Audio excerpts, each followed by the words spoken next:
বন্ধুরা, আবারও সম্পূর্ণ নতুন একটা গল্প নিয়ে চলে আসলাম তোমাদের মাঝে। নতুন নতুন ভিডিও পেতে আমার চ্যানেলটিকে সাবস্ক্রাইব করে বেল আইকনে ক্লিক করে আমার সাথেই থেকো।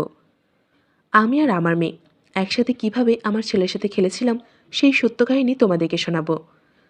বন্ধুরা, আমি ৩৭ বছরের বিধবা মহিলা। আমার নিজের একটা মেয়ে রয়েছে, তার নাম দীপ্তি।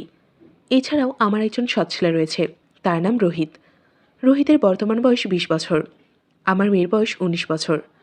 আজ আমি অনেক ভেবে সিদ্ধান্ত নিলাম আমার সাথে ঘটে যাওয়া কিছুদিন আগের একটা ঘটনা তোমাদের সাথে শেয়ার করব। এটা শুনে কেউ কেউ আমাকে খুব খারাপ ভাবতে পারো, কিন্তু আমি বলবো, সুখ না পাওয়ার বেদনা একজন নারী ছাড়া আর কেউ বুঝবে না। কারণ নারীরা বাড়ি গাড়ি টাকা পয়সা কিছু চায় না, তারা শুধু চায় একটুখানি আদর ভালোবাসা। তাই বন্ধুরা, আজ আমি তোমাদের যে সত্য ঘটনাটি বলতে চাচ্ছি, সেখানে আমি আর আমার ছেলে রোহিত রয়েছি। যাই হোক বন্ধুরা, আমার বাবা মদে আসক্ত ছিলেন, আর আমার মা শৈশব বয়সে মারা যায়। তারপর আমার বাবা এক ছেলে সন্তানওয়ালা লোকের সাথে আমাকে বিয়ে দিয়ে দেয়, কন্যার দায় মুক্ত করেন। কয়েক বছর ভালো কেটে গেল। তারপর আমার মেয়ে হওয়ার কিছুদিনের মধ্যে আমার স্বামী একটা সড়ক দুর্ঘটনার কারণে মারা গেলেন। তখন আমি পুরোপুরি ভেঙে পড়েছিলাম, তবে শ্বশুরবাড়ির লোকেরা আমাকে অনেক সাহায্য করেছিলেন এবং আমি একটু দোকান খুললাম, যাতে আমি আমার ছেলে মেয়েকে নিয়ে ভালো থাকতে পারি। সব কিছুই ঠিকঠাক চলছিল, তবে প্রত্যেক মহিলার কিছু চাহিদা আছে। তাই যখন রাত আসতো আমি নিজেকেই খুব অসহায় মনে করতাম। অন্য কারোর সাথে সম্পর্কের ক্ষেত্রে আমি অপবাদের ভয় পেতাম। তখন আমি অসহায়ত্বকে আমার ভাগ্য হিসেবে বিবেচনা করে সারা জীবন এভাবেই কাটানোর সিদ্ধান্ত নিলাম। তাই গল্প পড়তাম আর ওইসব ফিল্ম দেখে মজা নেওয়ার চেষ্টা করতাম। তবে এইভাবে আর কতদিন? আমি আসলে শরীরের চাহিদার চেয়ে বদনামকে বেশি ভয় পেতাম। তাই আমি আমার খিদেকে কখনো আমার মনের বাইরে নিয়ে আসিনি। তবে প্রায় ১ মাস আগে এমন কিছু ঘটনা ঘটেছিল যাতে আমার খিদে আবার জেগে উঠল। একদিন আমার মেয়ে স্কুলে গিয়েছিল এবং আমার সৎ ছেলে বাড়িতে ছিল। আমি যখন দুপুরে খাবার রান্না করার জন্য দোকান থেকে বাসায় আসলাম, তখন দেখলাম আমার ছেলের ঘরের দরজা অর্ধেক খোলা ছিল। তাই আমি উকি দিলাম ছেলের ঘরে। সে এমনভাবে ছিল, আমাকে প্রায় পাগল করে দিল। আমি আমার সৎ ছেলেকে হাতে কাজ করতে দেখে আমার ভেতরে নারীত্ব আবার জেগে উঠল। তখন আমি নিজেকেই বুঝতে পারলাম আমার অবস্থা তেমন ভালো নয়। তবে সর্বোপরি সে আমার নিজের ছেলে না হলেও আমার ছেলে তো। এই ভেবে আমি ভেতরে গিয়ে রান্না শুরু করলাম। রান্না শেষ করেই আমি শুয়ে পড়লাম, কিন্তু আমার চোখের সামনে তখনও আমার ছেলের অস্তিত্ব ভেসে আসছিল। শত চেষ্টা করেও আমি নিজেকে থামাতে পারছিলাম না। তাই আমি ইউটিউব থেকে গল্পগুলো শোনা শুরু করি।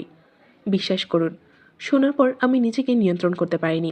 তাই আমি নিজের কাজ নিজেই করার সিদ্ধান্ত নিলাম। সে রাতে আমি আর ঘুমাতে পারিনি। আমার বারবার মনে হচ্ছিল আমার এখনই লাগানো দরকার। সেই গল্পগুলি শুনে আমি শিখেছি যে অন্য সম্পর্ক যাই হোক না কেন, আসল সম্পর্কটি কেবল একজন মহিলা আর একজন পুরুষের মধ্যে হয়। সেই ছেলে হোক বা দেবর, যাই হোক। রাত প্রায় ১২টা বাজে। আমি আমার ছেলে মেয়ে এক খাটে ঘুমাই।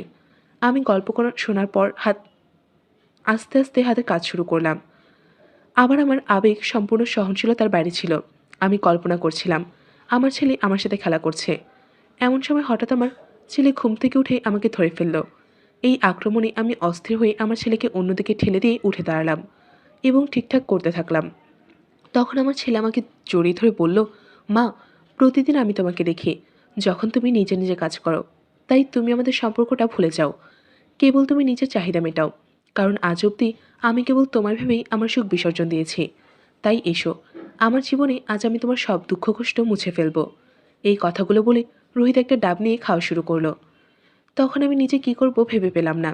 তবে আমিও কেন জানি একটা অজানা কারণে বাধাও দিতে পারছিলাম না। সেজন্য তখন আমি সমস্ত লজ্জা ভুলে গেলাম। আমার নিজের উপর নিয়ন্ত্রণ ছিল না। ঠিক তখন আমার ছেলে, আমি তার দিকে তাকালাম। তাকে একটা পুরুষ লোকের মতো লাগছিল, আর তার মেশিন তার বাবার চেয়েও দীর্ঘ মনে হলো। আমি তখন তৃষ্ণা নিবারণের কথা চিন্তা করতে থাকলাম। আর আমার ছেলে কোনো বাধা না পেয়ে তার মুখে হাসি ফুটে উঠল। আমি অনেক আগে থেকেই খুব কাতর ছিলাম এবং আমি খেলা পছন্দ করতাম। আর আমি চাইতাম কেউ একজন আমার সাথে খেলুক। তাই আমি সমস্ত দ্বিধাদ্বন্দ্ব বাদ দিয়ে আমার ছেলেকে বললাম, তোর মনে যা আছে তাই কর। আজ আমি সমস্ত কিছু উজাড় করে দিতে চাই। আমার মুখ থেকে এসব কথা শুনে আমার ছেলে আমাকে বলল, মা, তোমায় আমি আজকে খুব মজা দেব। তুমি কতটা পারো তাই দেখব। আমি বললাম, আমি আজ ১০ জনের কাছ থেকেও নিতে রাজি আছি, কারণ আজকে আমি বড়ই উত্তেজিত। এরপর সে আর দেরি না করে আসল কাজ শুরু করে দিল। সাথে সাথে আমার অবস্থা আরও খারাপ হয়ে গেল, আর আমি চিৎকার করে মজা করা শুরু করলাম। আমার চিৎকার এত জোরে বেরিয়ে এলো যে আমার কণ্ঠস্বর শুনে আমার মেয়ে ঘুম থেকে জেগে উঠল আর বলল, কি হয়েছে মা? কিন্তু তখন আমি আর আমার ছেলে আমাদের কাজে ব্যস্ত। তাই ওকে কোনো মতে বললাম, কিছু নয় মা, তুই ঘুমা। আমার মেয়ে বলল, মা, ভাইয়া তোমার সাথে কি করছে? আমি বললাম, তোর দাদা এখন কাজে ব্যস্ত আছে, তুই ওসব কিছু বুঝবি না। আমার মেয়ে আমাকে বলল, মা, আমি ভয় পেয়েছিলাম, তাই জেগেছি। তোমরা তোমাদের কাজ করো, আমি ঘুমাই। আমার মেয়ের কথা শুনে আমরা হেসে উঠলাম। এদিকে আমার ছেলে পুরো ভরে খেলছে। একটু পরে আমি আমার ছেলেকে বললাম, বাবা, এখন ভালোভাবে খেলা কর। আমার কথা শুনে ছেলে পাগলের মতো খেলা শুরু করে দিল। এরপর আমার চিৎকার শুনে মেয়ে ঘুম থেকে উঠে বলল, দাদা, তুমি মাকে মেরে ফেলবে নাকি? আস্তে করো। আমার ছেলে তখন ওর বোনকে বলল, দিদি, তুই চোখ বন্ধ করে ঘুমা, এখন আমাদের কাজ করতে দে। আমার ছেলে খুব জোরে জোরে খেলছিল, তাতে আমি খুব আনন্দ পাচ্ছিলাম। আর মনে হচ্ছিল আজ আমার সব কিছু ছাড়কার করে ফেলবে। প্রায় ৪৫ মিনিট পর আমার ছেলে বলল, আমার আজকে কাজ শেষের দিকে। তার কথা শুনে আমিও শেষ করে ফেললাম। আমি জানতাম যে আমার নিরাপদ দিন চলছে, তাই আমি নিশ্চিন্ত হয়ে আমার ছেলেকে গ্রহণ করলাম। তখন আমার মেয়ে হয়ে উঠে বসে বলল, মা, দাদা তোমাকে অনেক ভালোবাসে, তাই না? আমি বললাম, হ্যাঁ, আমাকে খুব খুশি করেছে, এখন তুই ঘুমা। আমার মনে ভয় জেগেছিল, কিন্তু পরে এসব নিয়ে আমার মেয়ে কখনো কিছু বলেনি, আর আমি এসব এড়িয়ে গেলাম। আর কিছু সময় পর আমরা মা মেয়ে দুজনেই ঘুমিয়ে পড়লাম।